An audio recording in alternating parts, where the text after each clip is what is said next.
উদ্ধার হওয়া বোমা নিষ্ক্রিয় করল বোম স্কোয়াডের কর্মীরা। ঘটনাটি ঘটেছে রবিবার মাথাভাঙা শনি মন্দিরের সুটুঙ্গা নদীর ঘাটে মাথাভাঙা থানা এলাকায়।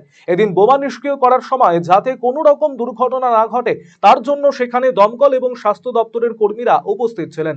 আলিপুর থেকে সিআইডি বোম স্কোয়াডের কর্মীরা এসে সেখানে বোমাগুলি নিষ্ক্রিয় করেন।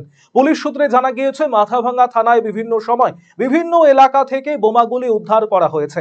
সেই বোমাগুলি বোম স্কোয়াডের 12টি বোমা নিষ্ক্রিয় করা হয়। পুলিশের তরফে এলাকায় মাইকিং করে ফাঁকা করে দেওয়া হয়। বোমের শব্দে কেঁপে ওঠে এলাকা। তবে বোমা নিষ্ক্রিয় করার ঘটনায় কেউ আহত হননি।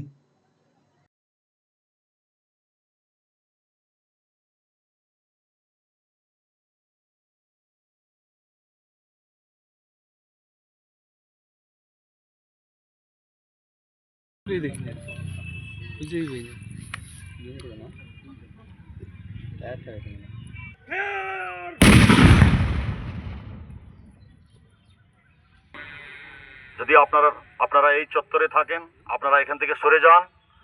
সিজ করা বমগুলি নিষ্ক্রিয় করা হবে, আপনারা এখান থেকে সরে যান। ধন্যবাদ। রায়গঞ্জবাসীদের জন্য সুখবর। যারা দীর্ঘদিন ধরে পেটের সমস্যায় ভুগছেন তাদের জন্য রায়গঞ্জ দিশারিতে আসছেন ব্যাঙ্গালোরের প্রখ্যাত গ্যাস্ট্রোএন্টারোলজিস্ট ডাক্তার ইরশাদ আলী, HMD, DNB।